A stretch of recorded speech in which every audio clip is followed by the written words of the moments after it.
देखिए इफ़को का liquid consortia है, जिसमें एनपीके है और एनपीके में इसमें एजोटोबैक्टर है, फास्फोबैक्टीरिया है, पोटाश सॉल्युबलाइजिंग है। हमने कहा था कि एजोटोबैक्टर सामान्य तौर पर हमने गेहूं में यूज़ करते हैं, sorghum में यूज़ करते हैं, लेकिन अगर कंपनी का वो देखें, डिक्लेरेशन देखें, तो इन्होंने कहा है कि दलहनी फसलों सहित सभी फसलों के लिए उपयोगी है। इससे सामान्य तौर पर मेरी जानकारी और जितनी साहित्य है दलहनी फसलों के लिए राइजोबियम बेस्ट मानते हैं। तो से सब आपको डिसीजन लेना है कि हम तकनीकी लोगों की बातों को ध्यान रखना है या कंपनी की कोड को। ऐसे उचित होगा कि दलहनी में राइजोबियम यूज करिए। अब यूज कैसे करना है, आप इसी डब्बे को पीछे से देखेंगे तो लिखा हुआ है प्रति एकड़ 300 से 400 ml तरल को उर्वरक की आवश्यकता पड़ेगी और 3 से 4 ml जो तरल जैव उर्वरक है उसको बालू में, मिट्टी में, कंपोस्ट में अच्छी तरीके से मिला दीजिए और बीज के बुआई के समय मतलब उसके 24 घंटा पहले या आखिरी जुताई के समय इसमें 1 एकड़ खेत में अच्छी तरीके से मिला दीजिए। फिर ये अपना काम धीरे धीरे अपने पॉपुलेशन बढ़ाता है और अपना काम करता है, अपने उत्पादन को ये बढ़ाता है, क्वालिटी को बढ़ाता है। चूँकि हमारे पास शहर में, देहरादून शहर में तो एकड़ में खेती नहीं है, हमारे पास एक छोटा सा जो है गमले में मैंने करेला लगाया है, जिसका वीडियो आपको कई बार शेयर किया है। अच्छी फ्रूटिंग है, अभी भी देखिए कितनी अच्छी फ्रूटिंग है, देखिए कितने अच्छे फ्रूट्स आए हुए हैं, तो फ्रूटिंग अच्छी है। हम इसी गमले में आपको दिखाते हैं कि इसका उपयोग कैसे करना है।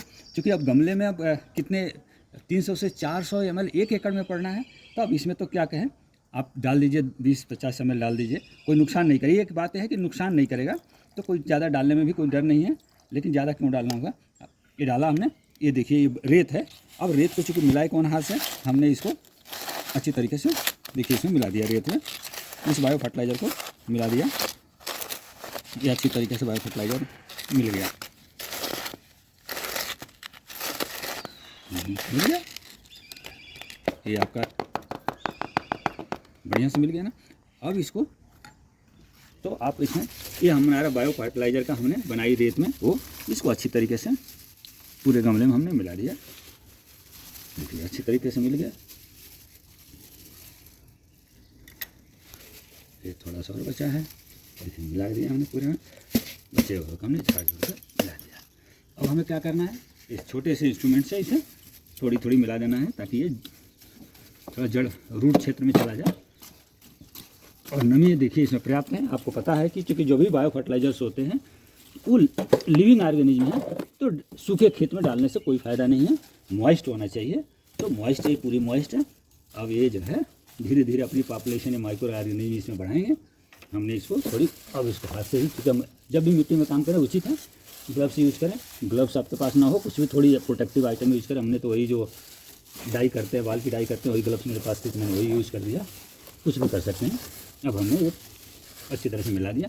वापस हम जो मल्च हमने इसी से निकाली थी, देखिए ये हमने मल्च को वापस डाला और इस मल्च को डालने के बाद हमने फिर अच्छी तरीके से फैला दिया। देखिए इसमें कहीं से पॉलीथीन उड़ गई है, इसको हटा दीजिए। देखिए ये आपको ऐसा हो सकता है कि दिख रहा हो कि वीड्स जमा है, वीड्स नहीं है।